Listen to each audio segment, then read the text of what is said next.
لله رب المشرقين ورب المغربين الذي خلق كل شيء زوجين وأوجب علينا الإحسان بالوالدين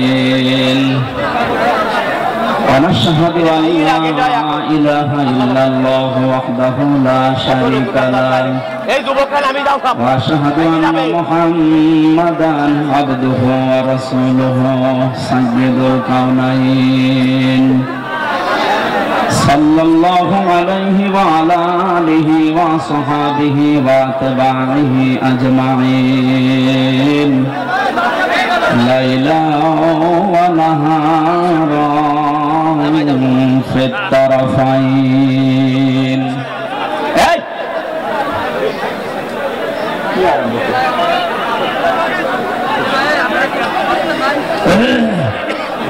কথা বন্ধ করেন মাছের বাজার দিয়েছে যেখানে দাঁড়িয়ে আছেন দাঁড়িয়ে থাকেন বসে আছেন বসে থাকেন কথা বলবেন না আবার কথা বলেন কথা বললে কিন্তু আমি বাড়ি চলে যাব কথা বলবেন না ভাই আউযু বিল্লাহি মিনাশ শাইতানির রাজীম বিসমিল্লাহির রহমানির রহিম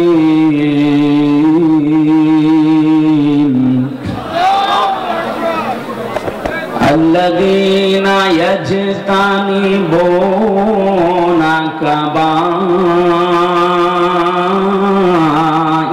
الإثم والفواحش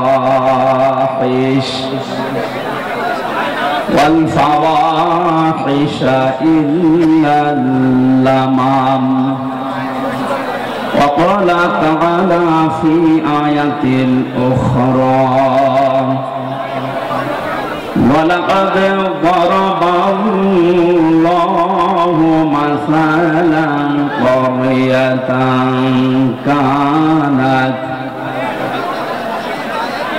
وضرب الله مثلا قرية كانت آمنة مطمئنة صدقت يا ربنا اللهم صل على سيدنا مولانا محمد وعلى آل سيدنا مولانا محمد الحمد لله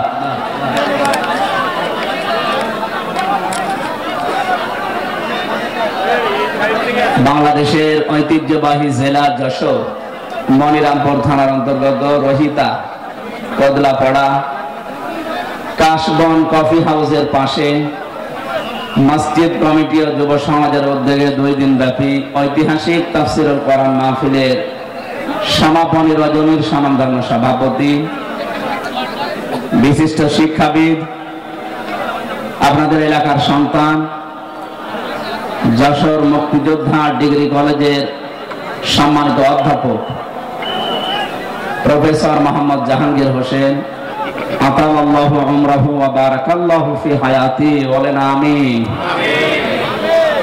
তার মা দুনিয়া থেকে বিদায় নিয়েছেন, আল্লাহ রাব্বুল আলামিন তার এই সন্তানের কারণে যেন কবরটা জান্নাতুল ফেরদাউস বানিয়ে দেন আমিন। এতক্ষণ যারা আলোচনা রাখলেন মাওলানা হোসেন মাহফুজ চুয়াডাঙ্গা, আলোচনা রেখেছেন যশোরের কৃতি সন্তান বিশিষ্ট ইসলামিক চিন্তাবিদ, বিশিষ্ট আইনজীবী, রাজনীতিবিদ, শ্রদ্ধাভাজন ব্যক্তিত্ব বড় ভাই জনাব অ্যাডভোকেট গাজী এনামুল হক আতাল্লাহু উমরাহু ওয়া বারাকাল্লাহু ফি হায়াতি বলেন আমিন। মঞ্চে বসা আছেন বিভিন্ন রাজনৈতিক দলের নেতৃবৃন্দ,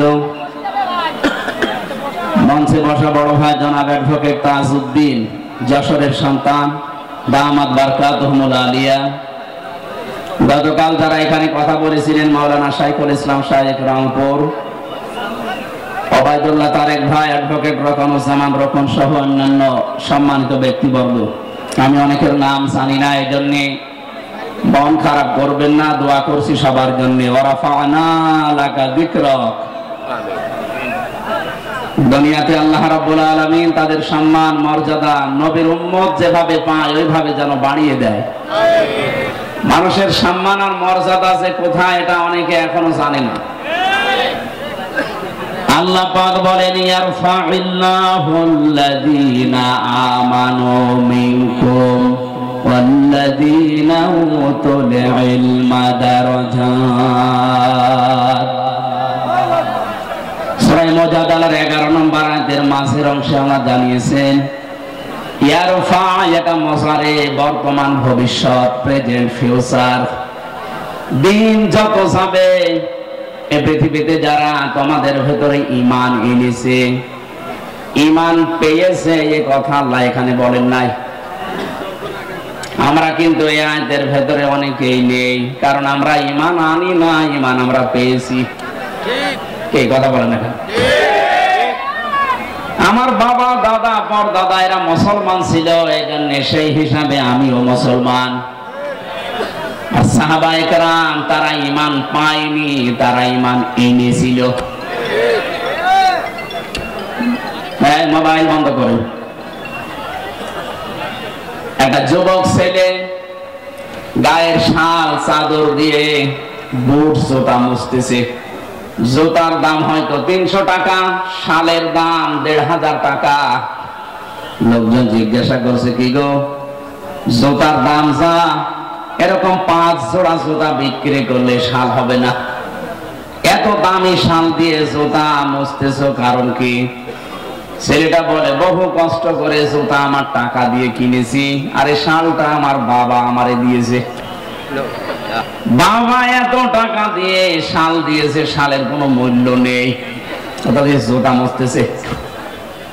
নিজে কষ্ট করে জুতা কিনেছিল, এই জন্য জুতার দাম ওর কাছে বেশি। সাহাবায়ে কেরাম যেহেতু তারা কষ্ট করে ঈমান এনেছিল, এই জন্য তাদের কাছে ঈমান জীবনের চাইতেও দামি। খুব ভালো করে শুনবেন, কোন মানুষের কাছে যদি সত্যি ঈমান দামি হয়ে যায়, তার ঈমানটাকে ঠিক রাখার জন্য সে সবচাইতে বেশি সতর্ক থাকবে শিরক থেকে। কোরআনে কারীম জানাচ্ছে, ওয়ালাকাদ উহিয়া ইলাইকা ওয়া ইলাল্লাযীনা মিন ক্বাবলিকা লাইন আশরাকতা লা ইয়াহবাতান্না আমালুকা ওয়া লা তাকুনান্না মিনাল খাসিরিন। সূরা জুমারের 65 নম্বর আয়াত, 24 নম্বর পারার 4 নম্বর পৃষ্ঠার 12 নম্বর লাইনে আছে। এটা তাফসিরে ফি জিলালিল কোরআন থেকে বলছি। আল্লাহ পাক বলেন, হে নবী, আপনাকে এবং আপনার পূর্বে যত নবী আমি পাঠিয়েছিলাম, প্রতিটি নবীকে আমি এই ওহী নাজিল করে জানিয়েছি। এটা গুরুত্বপূর্ণ বিষয় বলছি, সব সময় কথা বলা ঠিক না। কথা বলেন, একটু পরে বলেন। এখন আসল বিষয়টা আমি ডেলিভারি দিচ্ছি। আমরা যে ঈমান এনেছি না ঈমান পেয়েছি? আমরা তো ঈমান পেয়েছি। যারা ঈমান এনেছিল তাদেরকে একটু শোনেন। ছাতা মাথা সব খুলে রাখি, দাঁড়া। আরে না, গরম লেগে যাচ্ছে।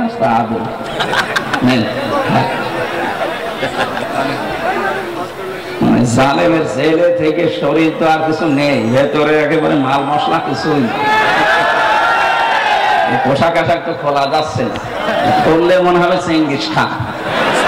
এই কারণে এগুলো পরে একটু মোটা মোটা হয়ে থাকি, কিন্তু এই যে গরম লাগছে। ওদিকে আবার মা বোনেরা ভিডিও দেখছে তো, সমস্যায় আছে।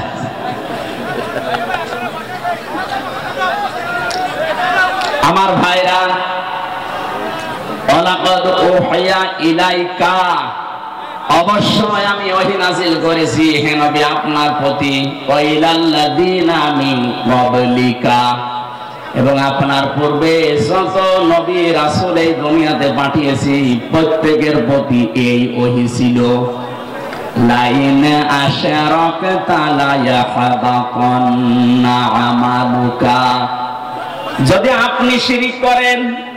এই কথা বলছে কে? কাকে বলছে? রাসূলুল্লাহকে। বলেন বলেন, এই কথা রোজন টের পাচ্ছেন, আমাকে বলেন নাই। আল্লাহ পাক বলেন, হে নবী, লাইন আশরাকতা, আপনি যদি শিরিক করেন। নবীজি শিরিক করতে পারে এরকম কোন ধারণা আমাদের আছে? এই ধারণাও আমরা করি না, অথচ আল্লাহ নবীজির মাধ্যমে আমাদেরকে শিক্ষা দিতে চান। লাইন আশরাকতা, যদি শিরিক করেন আপনি, লা ইয়াহবাতান্না আমালুকা, লামে তাকিদ নুনে সাকিলা, আল্লাহ গ্যারান্টি দিয়ে জানিয়েছেন, হ্যাঁ নবী, আপনার আমল আমি কিন্তু রাখবো না, নষ্ট করে দেব।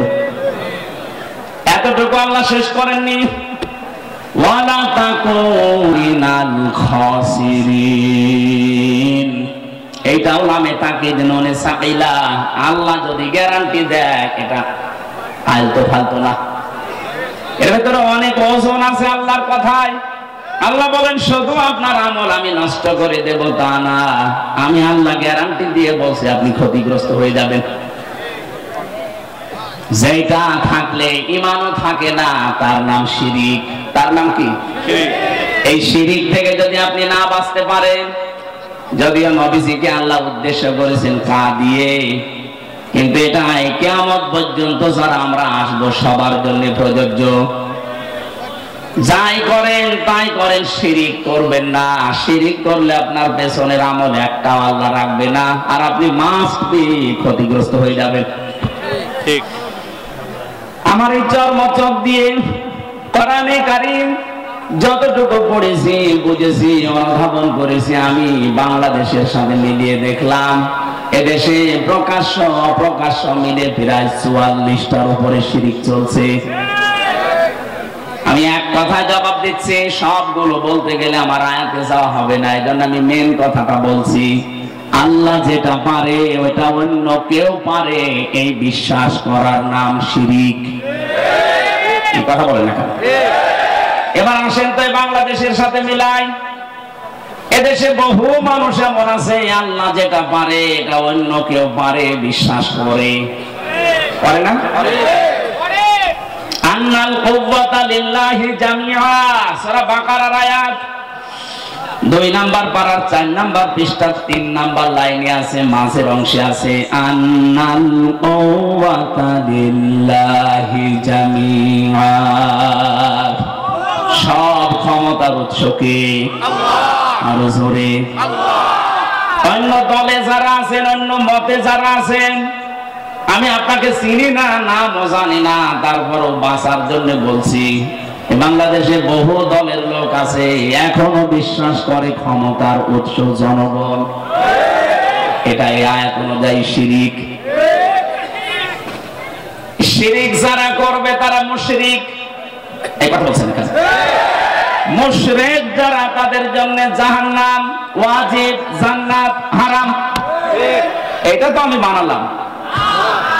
ইন্নাহু মান ইউশরিক বিল্লাহি ফাকাদ হারামাল্লাহু আলাইহিল জান্নাহ ওয়া মাআওয়াহুন নার ওয়া মা লিয-যালিমিনা মিন আনসার।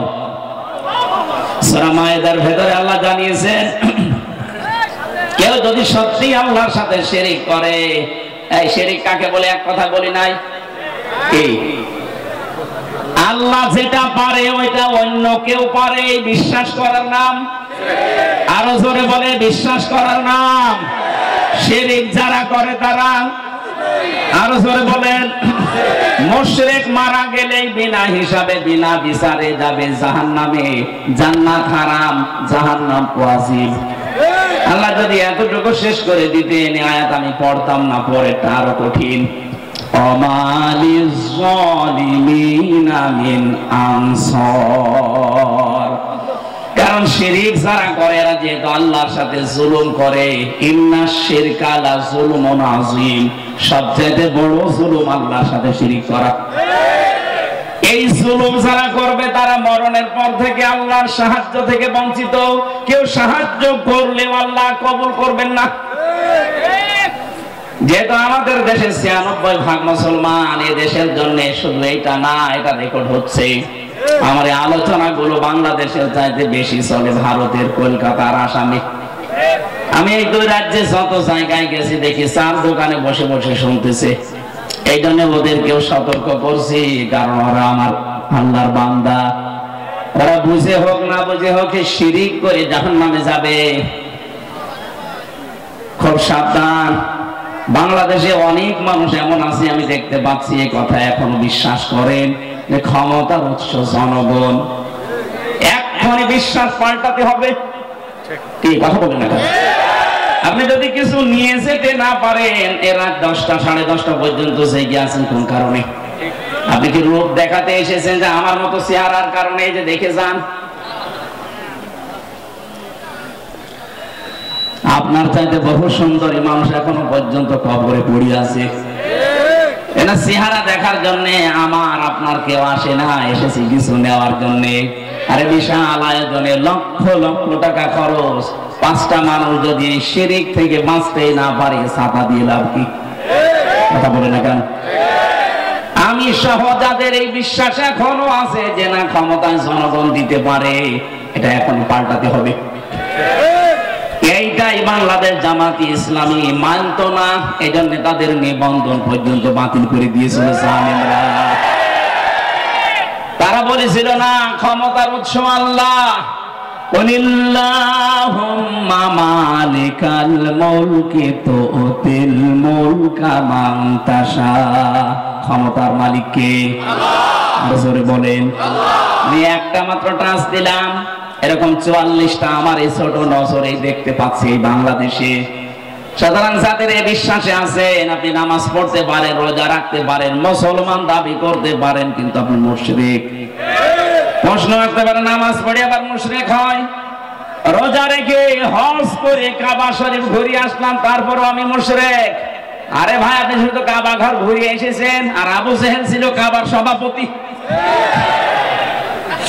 কাবা ঘরের সভাপতি ছিল, ওকে মুশরিক। ওকে আপনি যদি বলেন ওকে আমার মতো আল্লাহ একজন আসে বিশ্বাস করতো, কত মানে কোরআনে কারীম জানিয়েছে, ওয়ালা ইনসালতাহুম মান খালাকাস সামাওয়াতি ওয়াল আরদা লা ইয়াকুলুনাল্লাহ। আল্লাহ পাক বলেন, হে নবী, আবু জেহেলকে যদি জিজ্ঞাসা করেন আকাশ আর জমিন কে বানিয়েছে, লা ইয়াকুলুনাল্লাহ। এখানে যারা গ্রামার বোঝেন, লামে তাকিদ নুনে সাকিলা, আবু জেহেল গ্যারান্টি দিয়ে বলতো আল্লাহ বানিয়েছে। তাহলে আল্লাহ একজন আছে, ও বিশ্বাস করতো না? বলেন বলুন। আমি ওই বিশ্বাস করি, ও ওই বিশ্বাস করে। ও বিশ্বাস করার পরেও যদি মুশরিক হয়, আর আমি ওই বিশ্বাস করে ইমানদার থাকি, কোন কায়দায়? পার্থক্য তো এতটুকুই যে ক্ষমতায় দিতে পারে যে দেবদেবীরা আছে এরাও, আর এখন আর দেবদেবী আমরা বিশ্বাস করি না, করি মানুষ দিতে পারে, কথা একই। শয়তান এটা উল্টিয়ে দিয়েছে আমাদের সামনে, কারণ শয়তান ভালো করে জানে ৯৬% মুসলমান এই বাংলাদেশে, এদের কাছে যদি একটা মূর্তি খাড়া করে দিয়ে বলি এটা পূজা করো, জীবনও করবে না। এটা যেন না করে অন্য কায়দা এটা করা যায়, সেই বিশ্বাসটা আমাদের ঢুকিয়েছে। এজন্য আমি সহ যারা এই বিশ্বাসে আছি, বিশ্বাস পাল্টাবেন কিনা বলেন? যদি না পাল্টাতে চান, আমি নাম ওয়াজ করব না। বেকার আমি সেই কুষ্টিয়া থেকে আসলাম। এদেশে বহু মানুষ আমি জানি এখানেও বসে আছেন যারা এখনো বিশ্বাস করেন ক্ষমতায় দিতে পারে জনগণ। না, বিশ্বাস যারা করেন এক্ষুনি বিশ্বাস ভেঙে চোরমার করে ফেলেন। মজবুত বিশ্বাস আজকে নিয়ে যাওয়া লাগবে। দুনিয়া একদিকে যাক, আমি এইটা বিশ্বাস করি ক্ষমতায় দিতে পারে কে। বিশ্বাস আমরা করি না। হালকা পাতলা যাদের একটু এদিক ওদিক ছিল যেন ঠিক হয়ে যান, নয়তো আপনি মারা গেলে কবরে দেব, জানাজা দেব, সব বেকার হবে। কি আমি যে কথা বলতে চাচ্ছিলাম এতক্ষণ পর্যন্ত, ঈমান অন্তত যারা আমরা এনে ফেলেছি, আমাদের ঈমান যেন নষ্ট হয়ে না যায়। ঈমান নষ্ট হয় প্রথম কারণ কি? শিরক। বলেন বলেন, আরো জোরে বলেন। এবার আমি আরেকবার বলছি, শেষ বলা, আল্লাহ যেটা পারে ওইটা অন্য কেউ পারে, এই বিশ্বাস করার নাম শিরক। যারা করে তারা, কিন্তু একটা বললাম এই বিশ্বাস নিয়ে বহু মহিলা বসে আছে প্যান্ডেলে, ওরা এখনো পর্যন্ত বিশ্বাস করে সন্তান দিতে পারে কোন পীর সাহেব বাবা, করে না? আপনারাও এখনই পাল্টাবেন। কিয়ামত পর্যন্ত যদি আপনি হায়াত পান, সন্তান না হয়, মনে করবেন আল্লাহ দিচ্ছে না, কারণ এটা দেওয়ার একচ্ছত্র মালিকানা আল্লাহর। লিল্লাহি মুলকুস সামাওয়াতি ওয়াল আরদ ইয়াখলুকু মা ইয়াশা ইয়াহাবু লিমান ইয়াশাউ ইনাসা ওয়া ইয়াহাবু লিমান ইয়াশাউ যুকুর। সূরা সূরার 49 নম্বরে আয়াত অনুযায়ী প্রমাণ হয় আসমান জমিনের মুলকিয়াতের মালিক, রাজত্বের মালিক আল্লাহ। যাকে ইচ্ছা তাকে সন্তান দান করে, মেয়ে দেয়, ছেলে দেয়। যাকে ইচ্ছা আল্লাহ কিছু দেয় না, বন্ধা করে রাখে। সব কিছু ক্ষমতার মালিককে। সুতরাং কোন মহিলা যেন কোন সন্তানের জন্য কোন দরগায়, কোন দুর্গায়, কোন মাজারে পীর সাহেব জিন্দা হোক আর মরা হোক, জীবনও আর যাবেন না। ছেলে মেয়ে না হয় না হোক, আপনি শিরিক করতে পারেন না। কথা বলেন না কেন? এই যে 44টা বলছিলাম, এটা 2 নাম্বার গেল। 3 নাম্বারটা বলছি, আমি সবগুলো না বললেও অন্তত টাচ দেই। কোরআনে কারিমে সূরা আরাফ 154 নাম্বার আয়াত শেষের দিকে আছে। আল্লাহ পাক বলেন, আলা লাহুল খালকু ওয়াল আমর তাবারাকাল্লাহু রাব্বুল আলামিন।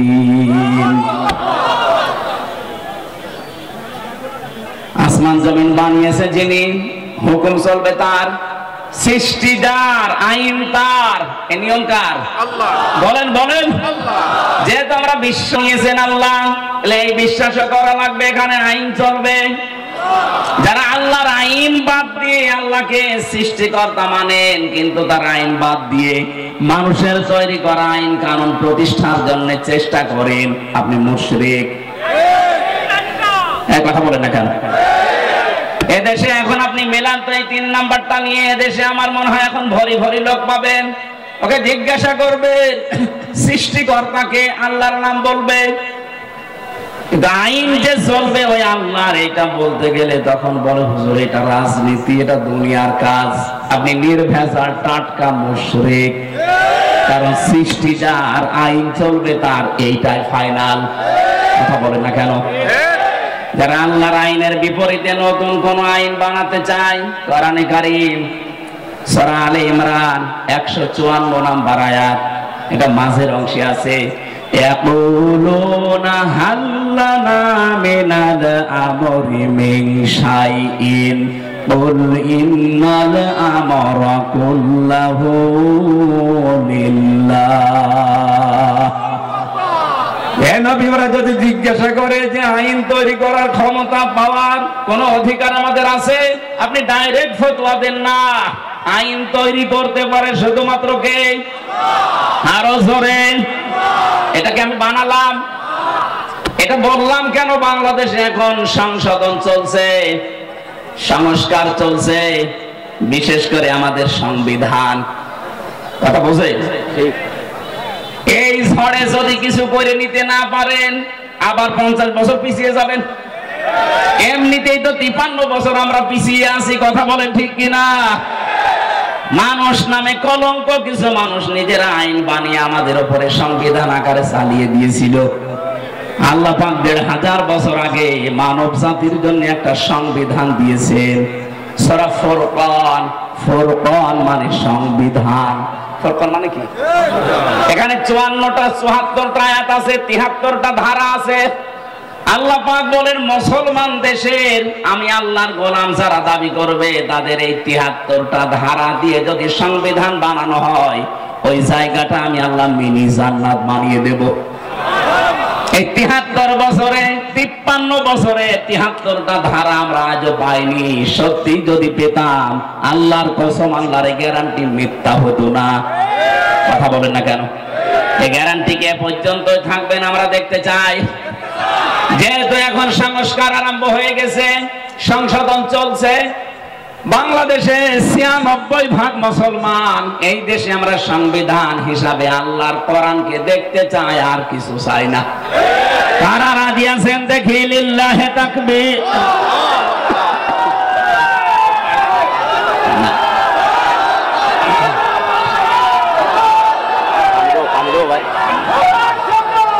ঠিক আছে, আলহামদুলিল্লাহ ভাই, কথা বুঝলেই হবে, তাকবীর না দিলেও সমস্যা নেই, কথা বুঝলে হবে। বসেন, আমার একটা একটা করে সবগুলো বলা সময় নেই, আমি তাড়াতাড়ি তাফসিরে প্রবেশ করছি। যেটা বললাম খুব গুরুত্বপূর্ণ বিষয়, আমাদের ঈমান থাকা না থাকার বিষয়। এজন্য মানুষের মর্যাদা দিনের পর দিন আল্লাহ বাড়াবে তাদের। এই পৃথিবীতে যে মানুষগুলো ঈমান আনবে, ঈমান পাবে না। আমরা ঈমান পেয়েছি না ঈমান এনেছি? আমরা ঈমান আনতে চাই। হাত ধরে বসিয়ে দিন। মাথার ২-৩টা তার কেটে দিয়েছে। মানুষের তো একটা কাটে আর ওর তো ৪-৫টা শেষ। আমার ভাইরা, ২ নম্বরে ওয়াল্লাযীনা উতুল ইলমা দারাজাত, তোমাদের ভেতরে যারা ইলম পাবে দারাজাত দিয়েছেন বহু বছর। দিন যত যাবে তত তাদের মর্যাদা আল্লাহ বাড়াতেই থাকবে। না এটা ডিস্টার্ব করবে দেখছি। ওরা ২ বলে ২ হাত ধরে রাখেন। আপনারা কথা বুঝতেছেন কিনা বলেন? না না বুঝলে আমি মোনাজাত করে দেব। বুঝতেছেন? কোন জায়গায় যে আমাদের সম্মান আমরা আজ পর্যন্ত এইটাই জানি না। মনে করে জোর করলে সম্মান পাওয়া যায়, জোর করলে যে আরো ঘৃণিত হওয়া লাগে। প্রমাণ দেখলেন না? ৩ জন স্বৈর শাসকের নাম এই কয়েকদিনে আমরা দেখতে পেলাম। বাশার আল আসাদ, এরপরে এই যে আফগানিস্তানের কি যেন নাম ছিল, আশরাফ ঘানি, আর আমাদের এটার নাম তো আমি মুখে নিয়ে আসতে চাই না, ও ছাপানোর দরকার নেই। যারা জোর করে টিকে থাকতে চেয়েছিল সম্মান পাওয়ার জন্য, দেখেন আল্লাহ কি ঘৃণিত করে দিয়েছে।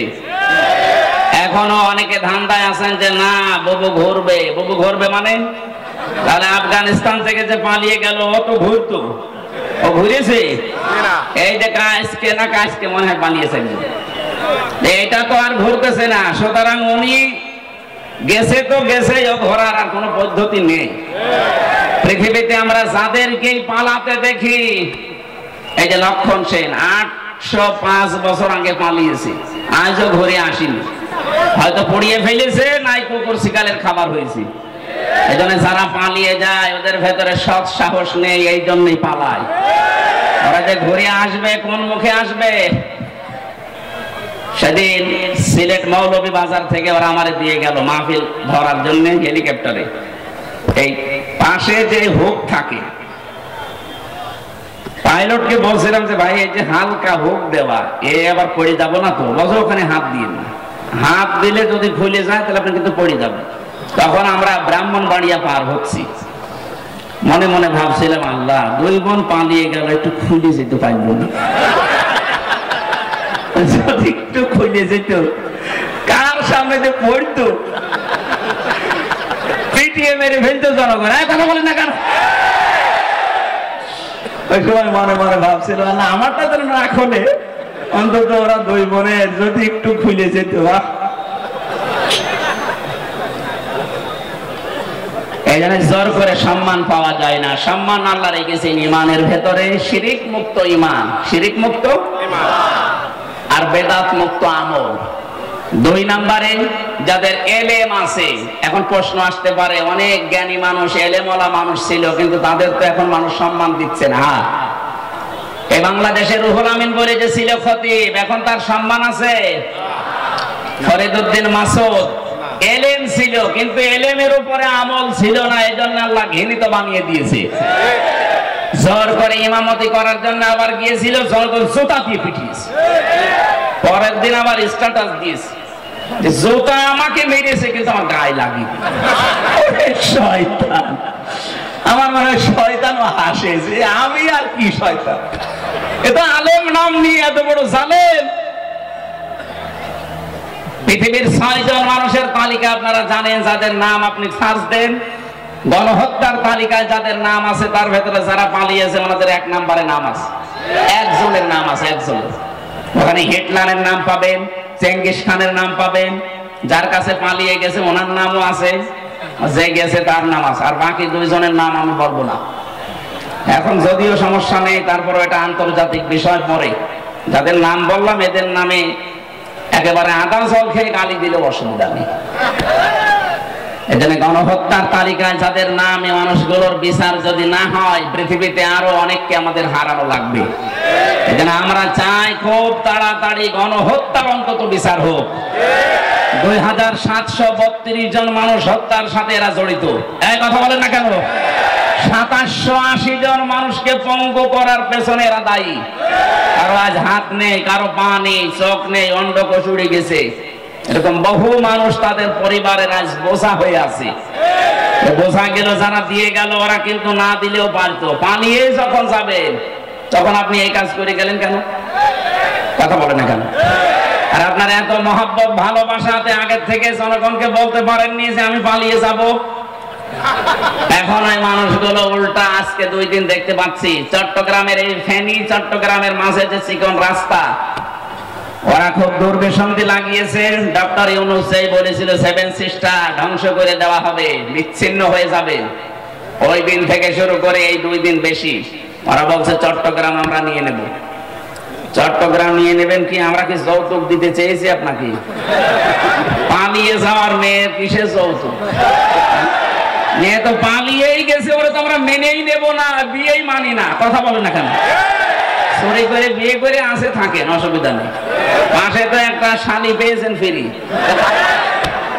আমরা চাই অন্তত বউ আর শালি 2 জন মিলে যদি আপনি একটু পকেট মারে, তারপরেও তো আমরা একটু ঋণ মুক্ত হতাম। বহু ঋণ হয়ে গেছে, এখন 1,20,000 টাকা এক একটা মানুষের মাথার উপরে ঋণ। ঋণটা দিয়ে গেলেন আপনি, না দিলেও পারতেন। এই জন্য আমরা চাচ্ছি জামাই হলেও মানি না, কারণ আমাদের তো জামাই হওয়ার জন্য মুসলমান হওয়া শর্ত। আর ওনার তো ফুল হাতা না হাফ হাতা, ফুল হাতা, মুসলমানই দেয়নি। ময়কার দয়হস্যি এই লোকটা মুসলমানই দেওয়া আছে, মুসলমানই না দিলে কি ফুল হাতা না হাফ হাতা? ফুল হাতা। আমি জেলে যাওয়ার পরে যে কারারক্ষী জেলার ছিল, বলল যখনই ঢুকতো দেবদুলাল ফুল হাতা আসতেছে, তার মানে আমি বুঝলাম যে লোকটার মনে হয় কাটা নেই। ওনারই যেহেতু আত্মীয় স্বজন বংশধর, ওই নামে তো মিলে যাচ্ছে দেবদুলাল, নাম শুনে বোঝা যাচ্ছে না যে কি হবে।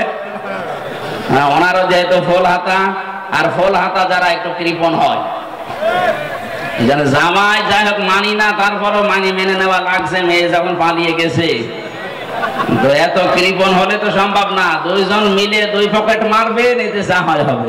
কথা বলেন না কেন?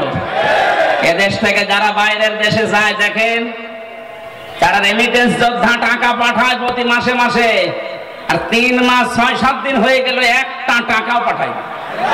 কি করছেন আপনারা? না, 7 সিস্টার কিন্তু থাকবে না যদি চট্টগ্রাম নিয়ে বেশি আমতা সামতা করে। এই জন্য চোখ বন্ধ করে থাকবে। এদেশের 1 ইঞ্চি মাটিও ছাড় দেওয়া হবে না ইনশাআল্লাহ। এটা আমাদের মায়ের মতো খাঁটি। এক কথা বলেন না কেন? পৃথিবীতে সবচাইতে বেশি জীবনের ভয় মুশরিকদের।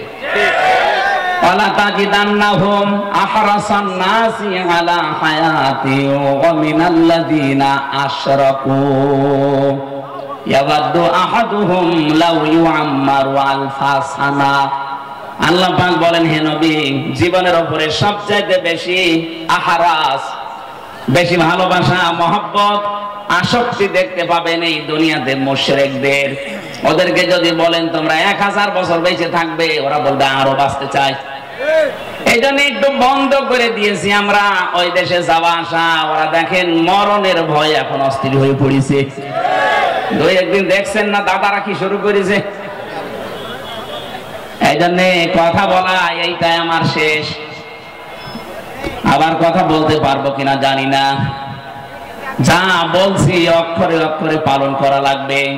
দুনিয়াতে যদি আপনি জ্ঞান অনুযায়ী সত্যি আমল করতে না পারেন, হয়তো সামনাসামনি দেখে আপনাকে অনেকে সম্মান করতে পারে, দিন যত যাবে আপনার সম্মান আল্লাহ একেবারে তলানিতে পৌঁছিয়ে দেবে। আল্লামা দেলাওয়ার হোসাইন সাইদি রহমতুল্লাহ আলাইহি শহীদ, এই লোকটা দুনিয়া থেকে বিদায় নিয়েছে, ঠিক দিন যত যাচ্ছে তার জন্য দোয়া বাড়তেছে। বলেন না কেন? আর জালেম সেই কয়টা বিদায় নিলে কয়দিনে, ওরাও তো ছিল ক্ষমতায়, ওরা দিন যত যাচ্ছে মানুষের ঘৃণা তত বেশি হচ্ছে তাদের প্রতি। এজন্য যারা এলেম অনুযায়ী আমল করেননি তারা আলেম না, তারা আল্লাহর কাছে জালেম।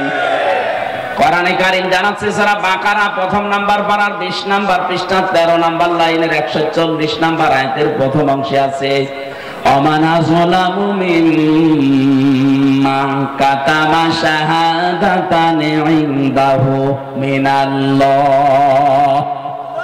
আল্লাহ পাক বলেন, তোমরা বড় জালেম দেখতে চাও? সবচাইতে বড় জালেম আমি আল্লাহর কাছে ওই লোকটা যাকে আমি আল্লাহ কোরআনের জ্ঞান দিয়েছিলাম, এটা জানার পরও দুনিয়ার স্বার্থ থেকে গোপন করে দিয়েছে। ছোট জালেম না, আফজাল ইসমে তাফসিল, আজলাম। সুতরাং এই দেশে 15.5 বছরে জালেমদের 5 আটা গোলামি যারা করেছেন, এত বড় বড় জালেমদেরকে যারা কওমি জননী উপাধি দিয়েছেন, আল্লাহর কসম আপনি আল্লাহর কাছে আলেম না জালেম। তাও ছোট জালেম না বড় জালেম। এদের সম্মান দিন যাবে আরো কমতে থাকবে না বাড়বে? ইয়ারফা দিয়েছেন আল্লাহ এই কারণে। এই জন্য যাদের নাম আমি জানি না, অনেকের জানি, সম্মান মর্যাদা কামনা করছি ঈমান এবং জ্ঞানের উপরে আমল করার কারণে। আল্লাহ যেন অবশ্যই আয়াতটা আমাদের সবার জীবনে কার্যকর করেন, বলেন আমিন। দরুদ আর সালাম পাঠ করছি নবী মুহাম্মদ রাসূলুল্লাহ সাল্লাল্লাহু আলাইহি ওয়াসাল্লামের প্রতি। এই যে কোরআনে কারীম পড়তে গেলে 29টা অক্ষর জানার মাধ্যমে পড়া লাগে, আলিফ থেকে ইয়া। প্রতিটি অক্ষরের দিকে তাকিয়ে দেখবেন এই প্রত্যেকটা অক্ষরে আমার নবীর সম্মান আল্লাহ বাড়িয়েছেন। আলিফ দিয়ে তিনি জানিয়েছেন আহমদ, প্রশংসিত। বা দিয়ে তিনি জানিয়েছেন বাশির, সুসংবাদদাতা। তা দিয়ে তিনি জানিয়েছেন মুত্তাকি, আত্মসংযমকারী। সা দিয়ে তিনি জানিয়েছেন মুদ্দাসির, কম্বলওয়ালা। জিম দিয়ে তিনি জানিয়েছেন জামিল, সুন্দর। হা দিয়ে তিনি জানিয়েছেন হামিম, অন্তরঙ্গ বন্ধু। খ দিয়ে তিনি জানিয়েছেন খাতামান নবিয়্যিন, শেষ নবী। একটা একটা করে শেষে আসবেন ইয়াসিন। আল্লাহ জানো সিন আর ইয়া দিয়ে তিনি একত্রিত করে আমার নবীর নামকে আরো বেশি উচ্চসিত করে দিয়েছে। ইয়াসিন। আল্লাহ বলেন, হে নেতা, হে নেতা, বলেন বলেন নেতা। সিন শব্দটা তাফসিরে কাবীর আল্লামা ফখরুদ্দিন রাজি রাহমাতুল্লাহ আলাইহি 5টা অর্থে তিনি ব্যবহার করেছেন। তিনি জানিয়েছেন সিন মানে সাজ্জিদুল আলামিন, সিন মানে সাজ্জিদুল বাশার, সিন মানে সাজ্জিদুল কাউনাইন, সিন মানে সাজ্জিদুল আম্বিয়া, সিন মানে সাজ্জিদুল মুরসালিন। এক একটা শব্দের ভেতরে তাফসিরে এত কথা তিনি লিখেছেন। আমি যদি 5টা শব্দেরও ব্যাখ্যা করতাম তাহলে 2 ঘন্টা সময় লাগবে, এত কথা আছে। আমি শুধু ইঙ্গিত দেওয়ার জন্য বললাম, প্রতিটি অক্ষর দিয়ে আমার নবীর সম্মান আল্লাহ আরো বাড়িয়ে দিয়েছেন। সুতরাং সাজ্জিদুল আলামিন, সাজ্জিদুল বাশার, সাজ্জিদুল কাউনাইন, সাজ্জিদুল আম্বিয়া, সাজ্জিদুল মুরসালিন। এই পৃথিবীতে শুধু আমাদের জন্য না, নবীরাও আমার নবীকে নেতা মানত, রাসূলরাও আমার নবীকে নেতা মানত। মেরাজে যাওয়ার সময় তিনি যে মসজিদে নামাজ আদায় করিয়েছিলেন বাইতুল মামুরে, লক্ষ কোটি ফেরেশতারা সেখানে নামাজ আদায় করেছে। সবাই কাতারবদ্ধ হয়ে দাঁড়িয়েছে। ফেরেশতা জিবরাইল এসে বলে, হে নবী, ইমামতি করার জায়গাটা দেখেন ফাঁকা, কেউ দাঁড়ায়নি। আজকের এই ময়দানে আপনি ছাড়া ইমাম হওয়ার যোগ্যতা, নেতা হওয়ার যোগ্যতা এখানে আর কারো নেই। আপনি যান সামনে। নবী যে 2 রাকাত নামাজ আদায় করালেন, জিজ্ঞাসা করলেন, জানেন পেছনে কারা? বললেন না। আপনার পেছনে আজকে যারা 2 রাকাত নামাজ পড়েছে প্রত্যেকটা নবী রাসূল এবং আল্লাহর ফেরেশতারা এখানে নামাজ পড়েছে। হে নবী, আজকে থেকে আপনাকে আল্লাহ ঘোষণা দিয়েছে, আপনি শুধু সাইয়্যিদুল বাশার না, মানুষের নেতা না, সাইয়্যিদুল আলামিন না, তামাম পৃথিবী যত জগৎ আল্লাহ বানিয়েছেন এই জগতের নেতা না, আপনি হচ্ছেন নবীদেরও নেতা, রাসূলদেরও নেতা। নবী রাসূলরা যদি মেনে নিতে পারে তাকে, আপনি সলিমুদ্দিন কলিমুদ্দিন রাসূলকে নেতা মানেন না, কাকে মানেন? আপনার বিবেক কি মরে গেছে নাকি? খালি ইয়াসিন সূরা পড়লে 10 খতম কোরআন শরীফ পড়ার সওয়াব হয় না, এটা আগে মানা লাগে। অনেকেই মনে করে ইয়াসিন পড়লে 10 খতমের সওয়াব পাবেন, কিন্তু আপনার ইয়াসিন ঠিক রাখা লাগবে। আল্লাহর ঘোষণা দেওয়া নেতা পৃথিবীতে একজন, ইয়াসিন। হে নেতা, আপনি সেই নেতাকেই মানেন না, মানেন আপনি নেতার বিরুদ্ধে যারা, তাদেরকে। কথা বলেন না কেন? আশা করছি আপনি বুঝে ফেলেছেন। এরপরেও যদি কেউ না বোঝার ভান করে থাকেন, এদিকে আসেন, ঝড়ি কোদাল দিয়ে বোঝাচ্ছে, আসেন। আমার মনে হয় কোরআন শরীফ বুখারী শরীফ দিয়ে আপনার হবে না, এখন বাকারি শরীফ লাগবে আপনার। এত ভেঙে ভেঙে বলার পরেও যদি কারো মনের ভেতরে দাগ না কাটে, ওর বিবেকে যদি কাজ না করে, আমার যা মনে হয় ওর বিবেকের উপরে কুকুরে প্রসাব করেছে। অবশ্য ঠিক, যশোরের মানুষ এত পাগল না। তাহলে আজকে থেকে আপনি আল্লাহর ঘোষণা দেওয়া নেতা যিনি, তাকে মানা লাগবে না। কথা বলেন না কেন? ঠিক আছে, আমরা এবার তেলাওয়াতকৃত যে 2টা আয়াতের অর্ধেক পড়েছিলাম। প্রথম পড়েছিলাম সূরা নজম 32 নম্বর আয়াতের প্রথম অংশটা। দ্বিতীয় পড়েছি আমি সূরা নাহলের 112 নম্বর আয়াতের 4 ভাগের 1 ভাগ। আপনারা যেটা বলবেন আমি সেই আয়াতের আলোচনা করব। বলেন।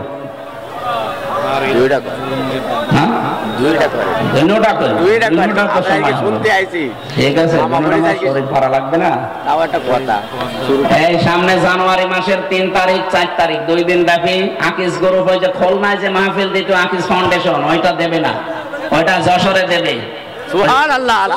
যশোরে দেবে যে পুলের হাটের যে হাসপাতাল আছে ওনাদের, 8 দিন হাসপাতালের পেছনে এই বিশাল মাঠে আমারে 3 তারিখে দিয়েছে জানুয়ারির, রাত 8টা থেকে 11টা পর্যন্ত। আলহামদুলিল্লাহ। আর মিজানুর রহমান আজহারি ভাইকে দিয়েছে 4 তারিখে, ওনারও 8টা থেকে 10টা পর্যন্ত। আকিস গ্রুপ করবে আজকে দাওয়াত, ওনারা আমারে দাওয়াতটা ছিল সেই কোথায়, চট্টগ্রাম বিভাগে। আকিস সাহেবের এই বড় ছেলে ডাক্তার মহিউদ্দিন জোর করে বলছে এখানে নেওয়া লাগবে। যশোরবাসী, নড়াইল, যশোর, ঝিনাইদহ, সাতক্ষীরা, খুলনা, বাগেরহাট 4-5 জেলার মানুষকে আমরা হাজির করব। অন্তত 10 লাখ মানুষ হবে ইনশাআল্লাহ ওই দিন। আরে ভাই, আগামী বছর ডিসেম্বর 22-এ থাকবো। যে অবস্থা দেখছি কি হবে সামনে, দেখেন যুদ্ধ লেগে যায়। আমরা প্রথমটা শুরু করছি, যেহেতু প্রথমে সূরা নাহাল আছে 112 নম্বর আয়াত। খুব ভালো করে আমি বাংলাদেশের সাথে খাপের খাপ মিলাবো ইনশাআল্লাহ। জবান খুলে আগে পড়ে নাই, একটু নড়াচড়া ওঠা এগুলো কম করবেন। শুধু প্রসাব পায়খানা আর বিড়ি খাওয়া বাদ দিয়ে যেতে পারবেন না। বিড়ি খেতে পারেন, অনেকের নেশা আছে তো না খেলেও মরে যাবে, আপনি খেয়ে আবার চলে আসেন নাকি। আর আমি আকিস গ্রুপে আছি খতিব হিসাবে, ওদের বেড়ি যেন একটু বিক্রি হয়, এই জন্য আমার আবার অ্যাডভার্টাইজ করা লাগবে না, আপনারা খেয়ে আবার চলে আসবেন। আমি চট্টগ্রাম আর সিলেটে বহু ইমাম সাহেবকে বিড়ি খেয়ে ফেলে দিয়ে নামাজে দাঁড়াতে দিয়েছি।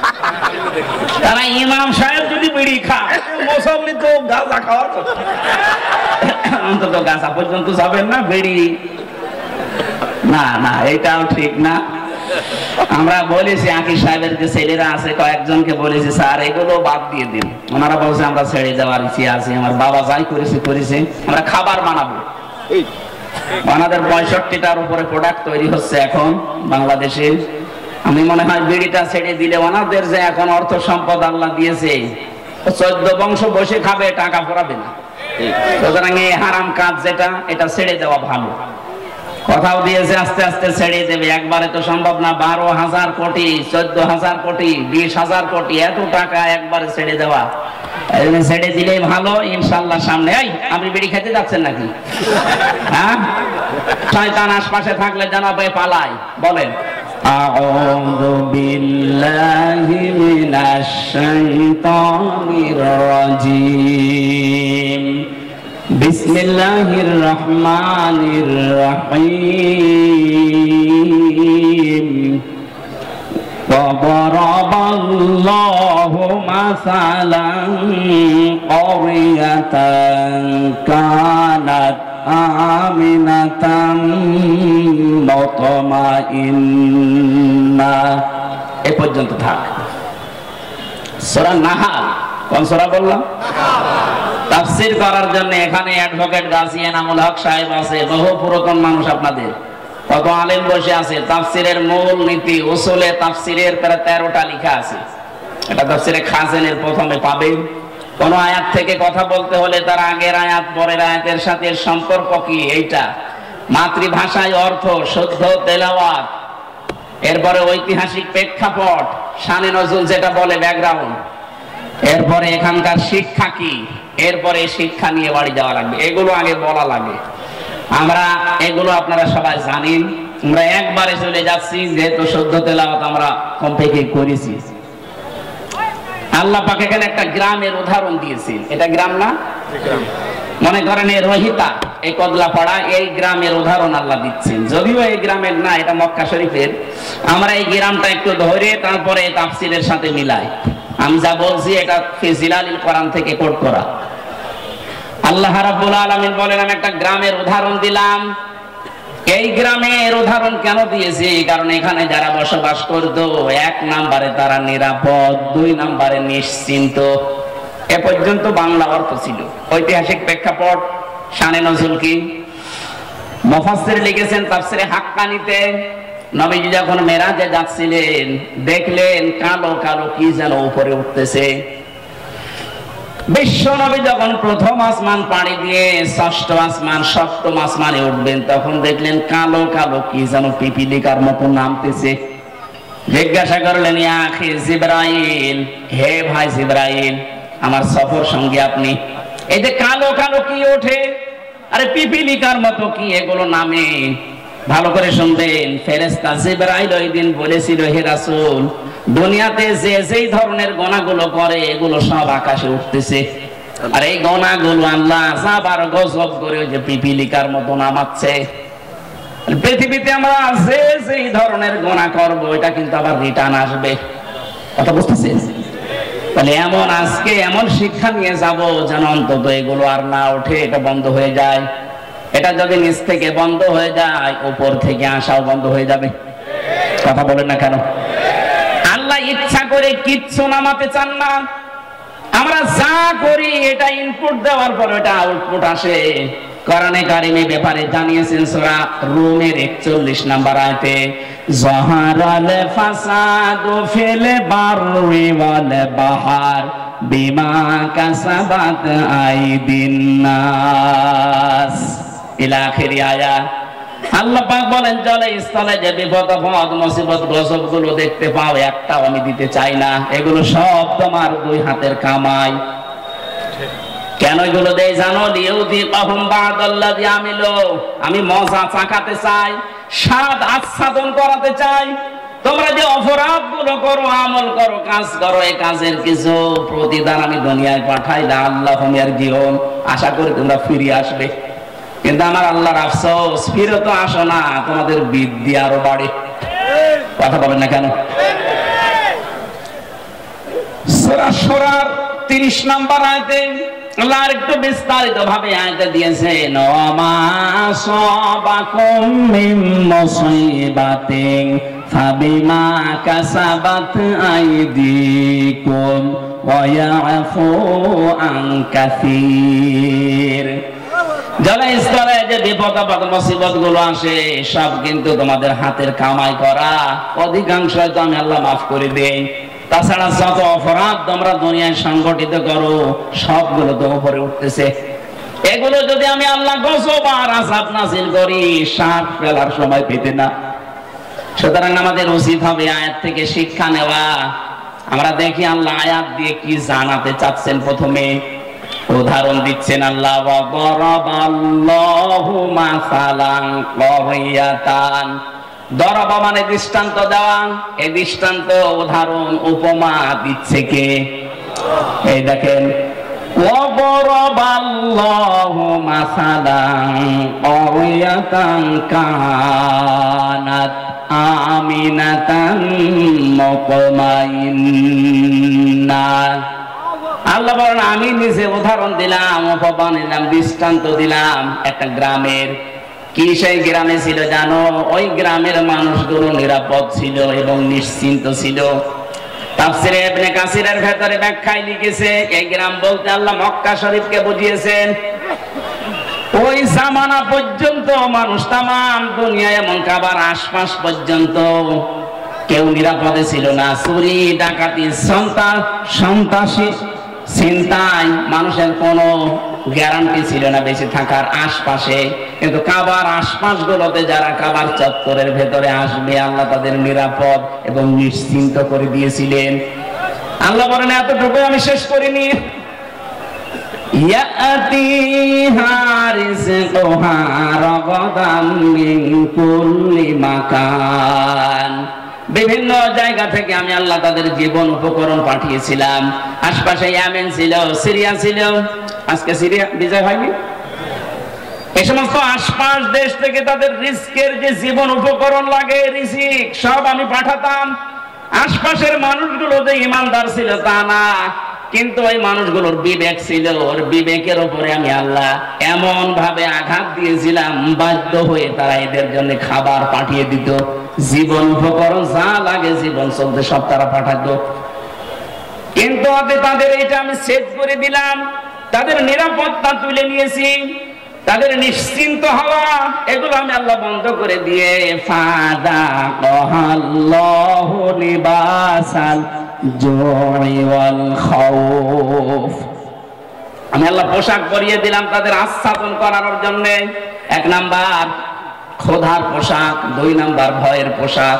বিমা কানু ইয়াসনাউন, কারণ তারা যা করতো তার বিনিময়ে।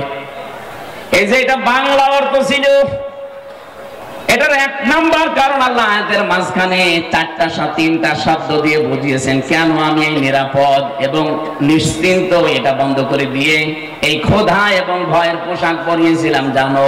ফাকাফারাতে বিআনউমিল্লাহ, তারা আমি আল্লাহর নিয়ামতের সাথে কুফরি করেছিল। কি করেছিল? এবার আমি বাংলাদেশের সাথে মিলাবো। আগে কাবা শরীফটা মিলিয়ে নেই। সূরা আলে ইমরান 4 নাম্বার পারার প্রথম নাম্বার পৃষ্ঠা 7 নাম্বার লাইনের 93 নাম্বার আয়াতের মাঝে এটা আছে, দেখবেন ওয়ামান দাখালাহু কানা আমিনা। আল্লাহ পাক বলেন যে এখানে প্রবেশ করে তাকে নিরাপত্তা দিয়ে দেই। এই জায়গাটার নাম বাক্কা। বাক্কা মানে মক্কা। বাক্কা মানে কি? প্রাচীন নাম। ইন্না আউওয়ালা বাইতি উযিআ লিন-নাস লাল্লাযী বিবাক্কাতা মুবারাকা ওয়া হুদাল লিল আলামিন। অবশ্যই পৃথিবীর প্রথম ঘর স্থাপিত হয়েছে যেটা সেটা বাক্কায়। এই বাক্কা মানে মক্কা। আল্লাহ পাক বলেন এখানে যারা প্রবেশ করে মানুষগুলো নিরাপত্তা পেয়ে যায়। এটা দেন কে? আল্লাহ। এই কথা বোঝেন, এটা দেন কে? আল্লাহ। আরো জোরে বলেন। বাংলাদেশ কি কাবা শরীফ? বলেন। কাবা শরীফ থেকে কত দূরে আমরা? 6010 কিলোমিটার দূরে আমরা। এখন এই 56,000 বর্গ মাইলের বাংলাদেশ যদি আমরা নিরাপদ এবং নিশ্চিন্ত করতে চাই, কাবা শরীফে আল্লাহ যেমন ভাবে তৈরি করেছেন, যেই নিরাপত্তা দিয়েছেন ওইটা আমাদের এই দেশে তৈরি করা লাগবে।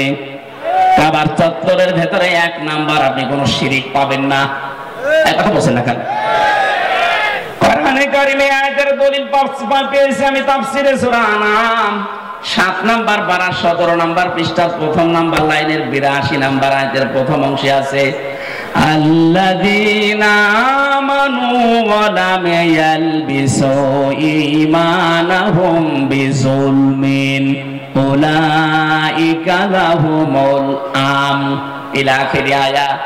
আল্লাহ পাক বলেন যারা ঈমান আনে আর ঈমানের সাথে জুলুমকে মিশ্রণ করে না, এখানে জুলুম মানে শিরিক। জুলুম মানে কি?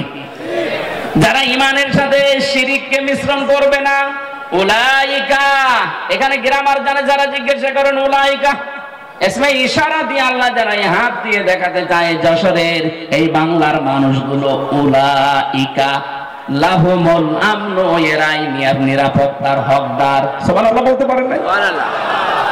তাহলে আমরা যদি যে আতঙ্কে এখন আছে আমাদের প্রতিবেশীদের দ্বারা, আতঙ্কে নেই, এই আতঙ্কগ্রস্ত যদি আমরা থাকতে না চাই, আমরা যদি শক্তি, শান্তি, স্বস্তি, নিরাপত্তা এবং নিশ্চিন্ত ভাবে দেশে চলাফেরা করতে চাই, দল মত দেখা যাবে না। একটাই কাজ এখন আমাদের মালিকের হুকুম, শিরিক মুক্ত করা লাগবে দেশটাকে। কথা বলেন না কেন? আমাদের বিশ্বাসের শিরিক, আমাদের কর্মের শিরিক, যত রকমের শিরিক বাংলাদেশে আছে সবগুলো যদি আমরা তুলে দিতে পারি, আমাদের এই দেশটাতেও কেউ আসলে সে কিন্তু নিরাপত্তা পেয়ে যাবে, আমরা নিরাপদে বসবাস করতে পারবো। যত রকমের রিজিকের ব্যবস্থা আল্লাহ আমাদের জন্য করবে। প্রতিবেশী খারাপ হয়েছে তাতে কি, এই প্রতিবেশী ছাড়া যদি আশপাশের সবগুলো দেশ চলতে পারে, বাংলাদেশও চলতে পারবে। দরকার এদের সব বাদ দিয়ে দেবো, হারাম এদের সাথে সম্পর্ক রাখা। আমরা এখন সম্পর্ক রাখবো আমাদের পুরাতন ভাই পাকিস্তানের সাথে, তুরস্কের সাথে, দরকার চীনের সাথে। প্রতিটি জায়গা থেকে 1000 বছর আগে যদি আল্লাহ এটা করতে পারে, আমাদের জন্য পারবে না মানে? আল্লাহকে এখন মুরব্বী হয়ে গেছে, এই কথা বলে না কেন? আমাদের বিশ্বাস আছে যে আল্লাহ যেমন ছিল ওই রকম আছে। কথা বলেন ঠিক কিনা? আল্লাহ ওই সময় যদি পারে কাবা শরীফের, আমাদের এই দেশটাতেও পারবে যদি আমরা ওই ধরনের ঈমানদার হতে পারি। ওয়ালা তাহিনু ওয়ালা তাহজানু ওয়া আনতুমুল আ'লাউনা ইন কুনতুম মুমিনিন। আল্লাহ পাক বলেন কোনো ভয় নেই, কোনো চিন্তা নেই, তোমরাই বিজয়ী হবে যদি মুমিন হতে পারো। তাহলে বিজয় দেওয়ার মালিক কে? মুমিন হওয়ার মালিক অবশ্যই আল্লাহ। আল্লাহ মুমিন হবে? আল্লাহ তো মুমিন আছে, আল্লাহর নাম মুমিন না? কথা বলে দেখেন, আল্লাহর যে 5000 নাম আছে আমরা 99টা বেশি জানি, তার ভেতরে মুমিন আছে না নেই? তাহলে মুমিন তো আল্লাহ আছে, আল্লাহর মুমিন হওয়া দরকার নেই, মুমিন হওয়া লাগবে কাদের? বিজয় দেবে কে? কোনো চিন্তা নেই, কোনো দুঃখ নেই, কারণ যারা আমরা এই কথা বলে ফেলেছি, ইন্না সলাতি ওয়া নুসুকি ওয়া মাহইয়ায়া ওয়া মামাতি লিল্লাহি রাব্বিল আলামিন। এই কথা যারা সত্যি আমরা মন দিয়ে, প্রাণ দিয়ে, মুখ দিয়ে বলে ফেলেছি, আমি নামাজ আল্লাহর জন্য, আমার বেঁচে থাকা আল্লাহর জন্য, আমার কোরবানি আল্লাহর জন্য, আমার মরে যাওয়া আল্লাহর জন্য, এই মানুষগুলোর তো বিন্দু মাত্র চিন্তা, টেনশন আসার কথা না। কথা বলেন ঠিক কিনা? এই মানুষের সংখ্যা আগস্টের 5 তারিখের আগ পর্যন্ত আমরা একটা জরিপ পেয়েছিলাম, এই যে বিশ্বাস যে আমার নামাজ, আমার কোরবানি, আমার বেঁচে থাকা, আমার মরে যাওয়া, মাত্র 100 জনের 15 জন এই বিশ্বাস করতো। কিন্তু 3 মাস 10 দিনের ব্যবধানে আমার আল্লাহ এমন একটা নিয়ামত আমাদের দিয়েছেন, এখন 100 জনের 58 জন মানুষ চাইছে যে এই আয়াতটা আমাদের দেশে কায়েম হোক। 15 জন থেকে 3 মাসে যদি 58 জন হয়ে যায়, কিছুদিন যেতে দেন, এদেশের 100 জনের 100 জন মানুষ চাইবে এই দুনিয়ায় আল্লাহর বিধান কায়েম হোক। ওইটাই সফলতা। যত ষড়যন্ত্র হচ্ছে, কোন কল কাটিতে পা দেবেন না, কোন উস্কানিতে পা দেবেন না, কিচ্ছু হয়নি দেশের। ওরা সাইফুল ইসলাম আলিফকে হত্যা করার মাধ্যমে একটা ইস্যু তৈরি করে অস্থিতিশীল পরিবেশ বানাতে চেয়েছিল। যখন দেখে যে না এরা তো পা দেয় না, আবার আর একটা তৈরি করবে। যত কিছু হয়ে যায় যাক, আমরা কিন্তু উহুদের ময়দানের মতো আছি। নবীজির কথা না মেনে উহুদের ময়দানে প্রথমে বিজয় হয়ে গেছে, কথা বিশ্বাস করে যারা গনিমতের মাল কোড়াতে গিয়েছে তখনই কিন্তু আক্রমণ হয়েছে। কথা বলেন না কেন? এজন্য আমরা বিজয় পেয়েছি, কিন্তু নবীর হুকুম যেটা আছে এই বিজয়কে ধরে রাখতে হলে আল্লাহর বিধানটা চালু করা লাগবে। আরো জোরে বলেন, নাই তো এই ষড়যন্ত্র থামছে না, থামবে না। আর এখন যদি আমরা কেউ ঘাট, কেউ বাজার, কেউ নৌকা, কেউ লঞ্চ, কেউ ঘাট, কেউ ব্রিজ, এগুলো যদি এখন গনিমতের মাল মনে করে আরম্ভ করতে চায়, ওরা কিন্তু বসে নেই। খালিদ বিন ওয়ালিদের মতো নেতৃত্ব দিয়ে আমাদেরকে আবার লাশ বানিয়ে ফেলবে। আর একবার যদি এবার পিছিয়ে যান, এদেশে কিন্তু 50 বছর আর ইসলাম আসবে না। সময় সুযোগ আল্লাহ একটু তৈরি করে দিয়েছে। কোন জাতি যদি নিজেদেরকে পরিবর্তনের জন্য চেষ্টা না চালায়, আল্লাহর অত দায় পড়ে না যে আল্লাহ জোর করে আপনাকে পরিবর্তন করে দেবে। ইন্নাল্লাহা লা ইউগাইয়িরু মা বিকাউমিন হাত্তা ইউগাইয়িরু মা বিআনফুসিহিম। অবশ্যই আল্লাহ কোন জাতির ভাগ্য পরিবর্তন করেন না যতক্ষণ তারা নিজেদের ভাগ্য নিজেরা পরিবর্তন করার চেষ্টা না করে। বাংলার মুসলমানেরা, এটা কিন্তু রেকর্ড হচ্ছে, কালকে সারা দেশে যাবে। আমার সামনে শুধু এই 50,000 মানুষ না, এখন 18 কোটি মানুষ নিয়ে কথা বলছি। সাবধান, আমরা নিজেদেরকে পরিবর্তনের সময় আল্লাহ হাতে তুলে দিয়েছে। এইটাও যদি এবার আপনি মিস করেন, ভুল করেন, বিশ্বাস করেন 53 বছর না 153 বছর পেছিয়ে যাওয়া লাগবে। রিস্কে নিয়ে কোনো চিন্তা নেই। ওরা যদি ভয় দেখায় যে রিসিভ বন্ধ করে দেব, আমাদের আমদানি রপ্তানি যাক, ওর পাশে মায়ানমার আছে, ওর পাশে মালদ্বীপ আছে, ভুটান আছে, পাকিস্তান আছে, চীন আছে, আফগানিস্তান আছে, একটার সাথে ওদের সম্পর্ক ভালো না।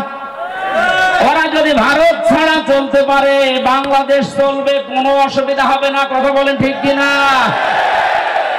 আমরা আপনার মতো মুশরিক না, আমাদের ভেতরে আর কিছু না থাক, ঈমান আছে। আরো জোরে আহ্বান, যারা যারা দায়িত্বে আছে, খুব দ্রুত তাড়াতাড়ি ব্যবসা বাণিজ্য যা আছে সব কাট করে দিন। এগুলো সব পাকিস্তানের সাথে, তুরস্কের সাথে, চীনের সাথে আরম্ভ করেন, এমনিতে ভয়ে ওরা মরে যাবে। কারণ আমি তো ওই 17, 18, 19, 20, 4 বছর ওখানে প্রায় 1.5 মাস 2 মাস করে থাকতাম, ওদের আচরণ দেখেছি। কোরআনের ওই আয়াতের সাথে সূরা বাকারার 100 ভাগ ওদের মিল আছে। ওরা সবচাইতে বেশি ভয় পায় মরণকে। এই কথা বলেন না কেন? ওরা সবচাইতে বেশি ভয় পায় মরণকে। কথা কার? আরো জোরে। আর আমরা সবচাইতে বেশি ভালোবাসি মরণকে, কারণ আমরা জানি মরণের বিছানায় আছাড় খেয়ে পড়লে আমাদের একটা অবস্থান আছে। কি?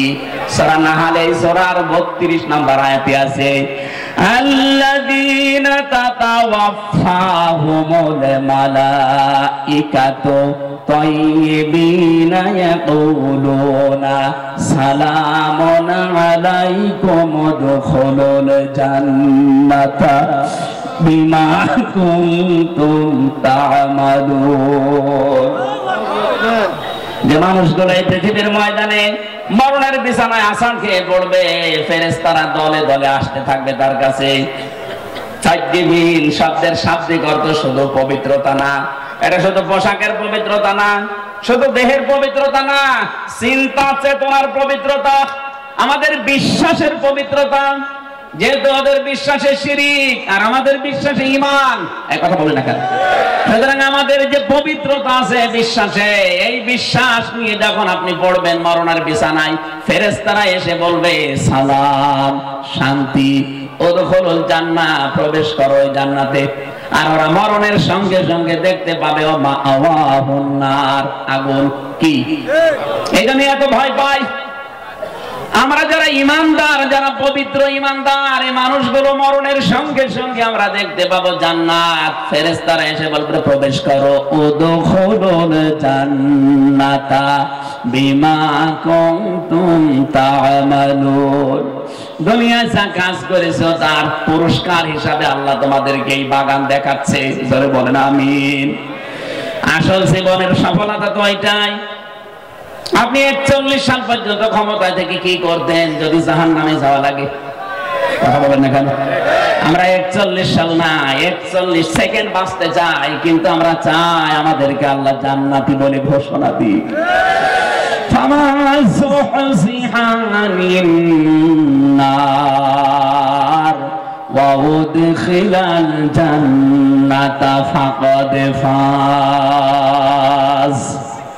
আল্লাহ পাক বলেন দুনিয়ার জীবন আসল জীবন না, ওই লোকটাই তো সফল যাকে আমি আল্লাহ জাহান্নাম থেকে মুক্ত করে জান্নাতি বলে ঘোষণা দিয়ে দিয়েছি। আপনি 41 সাল না 81 সাল পর্যন্ত যদি ক্ষমতায় থাকেন, মরণের পরে যদি ঘোষণা আসে যা জাহান্নামে যা, শুধু 81 সাল না, আমার মনে হয় 5000 বছর ক্ষমতায় থেকে ওই লোকটার জীবন ব্যর্থ। এরপরের আয়াতে আল্লাহ আমাদেরকে একটু সতর্ক বাণী দিয়েছেন, ওমাল হায়াতুদ দুনিয়া ইল্লা মাতাউল গুরুর। হে পৃথিবীবাসী, দুনিয়ার জীবনটা কিন্তু ধোঁকা। দুনিয়ার জীবন কি? আর জোরে বলেন। এটা ধোঁকা। তোমার মা বাবা ধোঁকা, সন্তানাদি ধোঁকা, স্ত্রী ধোঁকা। বিশ্বাস হয় না যাদের জন্য বৈধ অবৈধ নেই, বাবা শাহজালাল সব হালাল বলে উপায় করতেছো। কোটি কোটি টাকার সম্পদ রেখে যাচ্ছ, মারা যাও, মাত্র 100 বছর পরে তুমি ফিরে আসো, আমি গ্যারান্টি দিলাম। 100 বছর পরে যশোরে এসে এই যে বিশাল বানাখালা বানিয়েছিল চাকলাদার সাহেব, 100 বছর পরে যদি চাকলাদার সাহেব এসে ওই যে কি জানো নাম ওইটার, জাবির হোটেল, ওই হোটেলের সামনে এসে যদি বলে হোটেল আমি বানিয়েছিলাম, এটা আমার জমি, আমার মনে হয় 100 বছর পরে ওই জায়গায় অবশ্যই কেউ না কেউ বাস করবে। কথা বলেন না কেন? 100 বছর পরে যারা বাস করবে, শাইন চাকলাদার সাহেব না, যত বড় মাস্তান এসে বলো এটা আমার ছিল, দাঁত ফেলে দেবে। কিসের চাকলাদার আপনি? আপনার যদি থাকার জায়গা না থাকে, পালবাড়ি মোড়ে যে মসজিদ আছে, বারান্দায় থেকে রাত্রে কেটে পড়েন। কি আমি বানিয়ে বলছি? এইটাই হবে দুনিয়ার জীবনই এইটা। এখানে কার জন্য আপনি কি করছেন? আল্লাহ ফাঁকা ফারাত বিয়ান অমিল্লা দিয়েছেন। ওরা আল্লাহর নিয়ামত গুলো পেয়েছিল, বিভিন্ন দিক থেকে আসছিল, কিন্তু ওরা কুফরি করেছিল, নাফরমানি করে ঢেকে ফেলেছিল। আর যারা বৈধ অবৈধ নেই, বিশাল কিছু তৈরি করে যাচ্ছেন। আরে ভাই, আমি নিজে তো আমার 3 পুরুষের পরে আর চিনি না। আমার বাবা রিয়াজউদ্দিন, তার বাবা জাহান আলী, তার বাবা নমাজ আলী, এরপরে সাথে আমার জানা নেই। আমার মনে হয় এখন নমাজ আলীর বাবা যে কে ছিল সত্যি আমি জানি না। উনি যদি এখন এসে বলে হামজা এই বাড়ি, এই হালসা কুষ্টিয়া, এটা আমার বাড়ি, এই যে 2 তলা বাড়ি এটা আমি বানিয়েছিলাম, দাঁত মুখ খুলে ফেলাবো। কিসের নমাজ আলীর বাবা আপনি? আমি তো নমাজ আলীর পরে কাউকে চিনি না, তার নামও জানি না। নমাজ আলী পর্যন্ত যদি আসতো তাও হয়তো। এক কথা বলছে না কেন? অথচ লোকটা কিন্তু 60 বছর আগেও সেই লোকটা মারা যায়নি, অথচ তারে আমি চিনি না। আর আমার মেয়ে তো তার জীবনে চিনার কথাই না। আমার মেয়ে সর্বোচ্চ আমির হামজা, রিয়াজউদ্দিন, জাহান আলী পর্যন্ত চেনে। এরপরে জিজ্ঞাসা করুন বলে কে? এটাকে ফেরেশতা। যশোরবাসী, কথাগুলো আমি নিজের জন্য বলছি। আজকে থেকে কোনো হারাম কাজে যাওয়া যাবে না। যারা দায়িত্বে ছিলেন এই 15 বছর আপনার জন্য, সূরা ইব্রাহিম, আলাম তারা ইলাল্লাযীনা বাদদালু নি'মাতাল্লাহি কুফরা ওয়া আহাল্লু কওমাহুম দারাল বাওয়ার জাহান্নামা ইয়াসলাউনাহা ওয়া বিসাল করার। আল্লাহ বলল নিয়ামত, হে নবী আপনি একটু দেখেন না কেন ওরা নিয়ামত পাওয়ার পরে ঢেকে ফেলেছিল, কুফরি করে বদলিয়ে দিয়েছিল আমার নিয়ামতকে। এবং 2 নাম্বার ওয়াহাল্লু কওমাহুম দারাল বাওয়ার, ওরা জাতিকে জাহান্নামের দিকে পরিচালিত করেছিল। 15.5 বছর মূর্তির মাধ্যমে আল্লাহর অবাধ্যতা বিভিন্ন জায়গায় চালু করে পুরা জাতিকে ওরা কিন্তু জাহান্নামের দিকে পরিচালিত করছিল।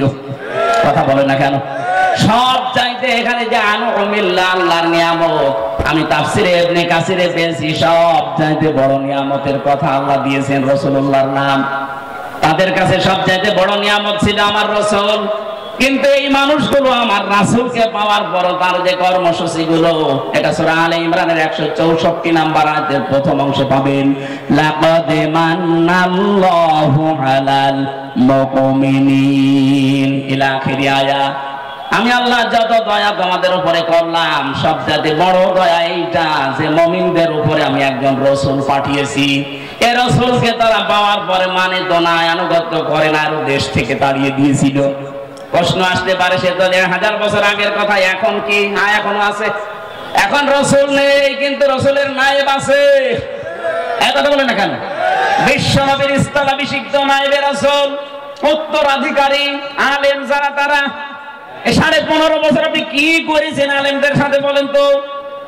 এটা একটা নিয়ামত ছিল রাসূলের উত্তরাধিকারী, অথচ তাদের মাথায় দড়ি দিয়ে ডান্ডা বেড়ি পড়িয়ে আপনি কোটে তুলতেন, জেলখানার ভেতরেও যদি রাখতেন এমন কঠিন অবস্থায় রেখেছিলেন। অন্যান্য সাধারণ মানুষের মতো না, আলেমদের প্রতি সবচাইতে বেশি রাগ আপনার। আল্লাহ পাক বলেন এই যে নবীর ওয়ারিস যারা, নবীর উত্তরাধিকারী যারা, এদের সাথে যখন খারাপ আচরণ করে ফেলেছে, ফাযাকাল্লাহু লিবাসাল জু, আমি আল্লাহ তখন তাদেরকে ক্ষুধা দুর্ভিক্ষের পোশাক পরিয়ে দিয়েছি 7 চাকাতে।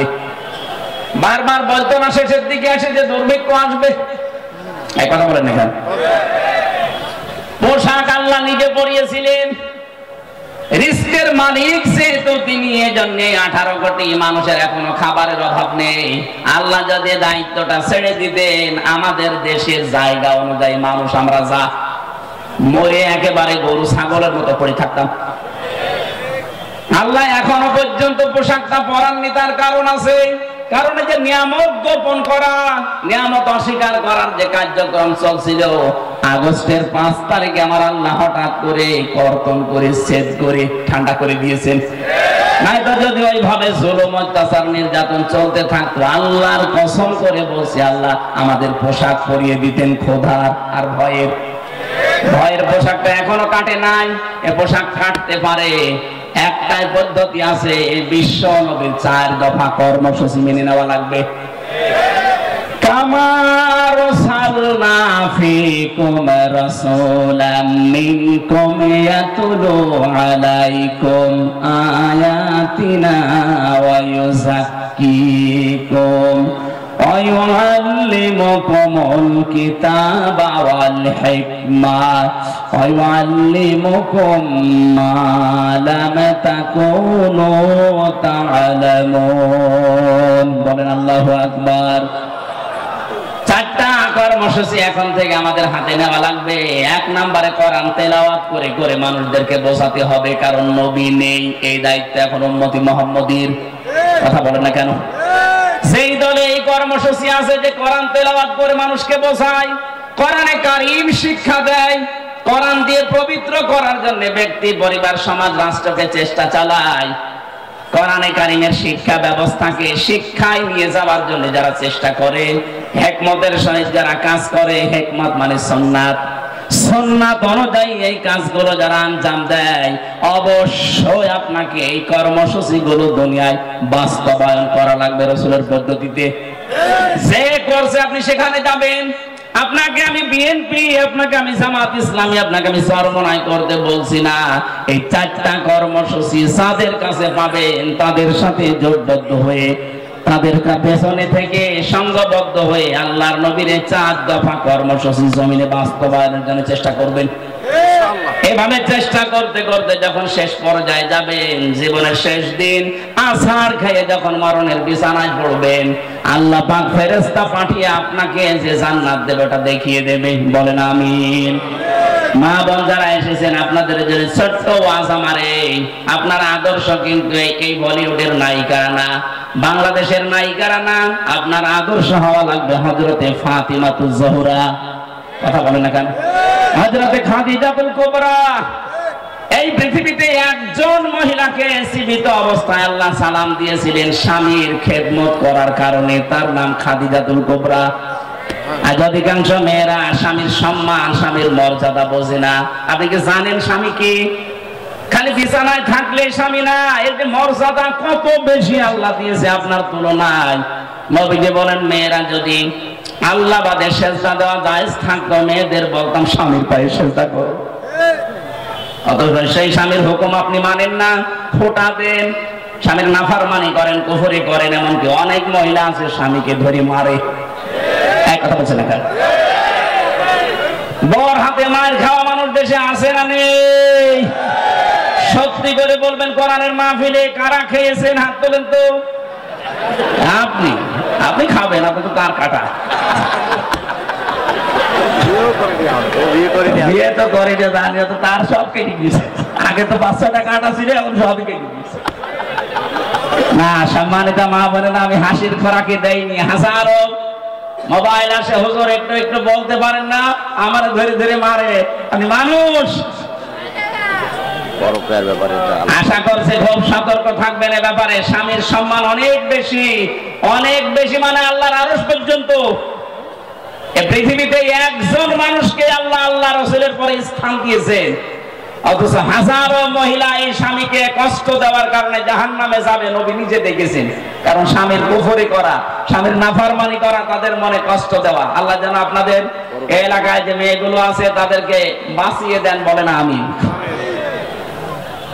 নবীজি তিরমিজি শরীফে জানিয়েছেন, ইদা নাসারা ইলাইহা সাররাতুহু, স্বামী যখন বাইরে থেকে আসবে স্বামীকে আপনি আনন্দ দেবেন, অভ্যর্থনা জানাবেন, শুভেচ্ছা, স্বাগতম, এগুলো জানিয়ে তাকে খুশি করবেন। 2 নম্বরে ওয়াইদা গাবা আনহা হাফিজাতুহু, স্বামী যখন বাইরে যাবে মাস্ট বি স্বামীর ইজ্জত, আবরু, স্বামীর সন্তান আর সম্পদ হেফাজত করে রাখবেন। ওয়াতাইনু আলা দীনি যাওজাতিহা, স্বামী যদি দিনের কাজ করে, মানবতার কাজ করে, মানুষের উপকারের কাজ করে, দিন কায়েমের কাজ করে, তাকে ছাড় দেবেন, সুযোগ দেবেন, তাকে উৎসাহ দেবেন, ছেড়ে দেবেন। আপনি সাহায্য করা দূরের কথা, আরো বাধা দেন। আপনি নামাজ পড়ে রোজা রেখে জীবন ও জান্নাত যেতে পারবেন না। 4 নম্বরে স্বামী যেটা জায়েজ হুকুম করে, যদি শক্তি জায়েজ হয়, জীবন থাকা কালে আপনাকে মানা লাগবে। আল্লাহ এই 4টা গুণ মেয়েদেরকে জান্নাত ডাকবে বলে দিয়েছেন। যত মহিলা বসে আছে বিভিন্ন জায়গায়, এই 4টা গুণ অর্জন করে ফাতিমাতুজ জোহরা খাদিজাতুল কুবরার সাথে জান্নাতে যাওয়ার তৌফিক দান, বলেন আমিন। আগামীতে আসলে আবার কথা বলবো বলে শেষ করেছে। আমিন। বারাকাল্লাহু লানা ওয়া লাকুম ফিল কোরআনিল আযীম। একজন মুসলমান হওয়ার জন্য এসেছে। আজকে এই মাহফিলটা সাকসেস। আল্লাহর এক বান্দা এসেছে মুসলমান হওয়ার জন্য, হিন্দু থেকে মুসলমান হবে। একটা বাচ্চা আপনাকে গিফট করে গেছে। এই বসেন বসেন বসেন। কালেমাটা পড়ানোর পরে আমরা সভাপতি সাহেব আছে, ওনার বক্তব্য শুনে মোনাজাত করে বাড়ি যাবো। বসেন বসেন, তাড়াতাড়ি তাড়াতাড়ি। ইনি নারায়ে তাকবীর, আল কোরআনের আলো,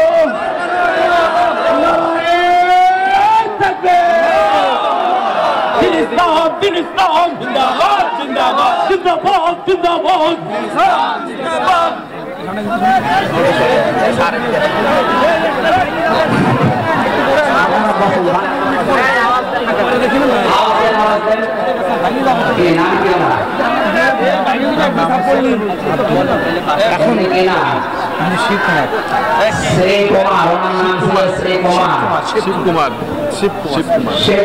শিবকুমার নাম থেকে এখন আব্দুল্লাহ নাম পছন্দ করেছেন, বলেন আলহামদুলিল্লাহ। আমরা কালেমার মাধ্যমে আমাদের শান্তির ধর্ম পৃথিবীতে একটাই, ইসলাম। ওই ধর্ম আমরা গ্রহণ করাচ্ছি, দীক্ষিত করাচ্ছি। বিসমিল্লাহির রহমানির রহিম। বিসমিল্লাহির রহমানির রহিম। লা ইলাহা ইল্লাল্লাহ ইল্লাল্লাহ ইল্লাল্লাহ ইল্লাল্লাহ মুহাম্মাদুর রাসূলুল্লাহ রাসূলুল্লাহ। আশহাদু আশহাদু আশহাদু আশহাদু আল্লাহ ইলাহা ইল্লাল্লাহু ওয়াহদাহু লা শারীকা লাহু ওয়া আশহাদু আন্না মুহাম্মাদান আবদুহু ওয়া রাসূলুহু। আলহামদুলিল্লাহ, উনি এখন নিষ্পাপ, অনেক বয়স না, আমার বয়স 60-65 হবে। ইসলাম ধর্ম গ্রহণ করেছে, আমরা আলিঙ্গন করছি। সবার ঠিকানাটা বলবেন? চাচরা দর্শক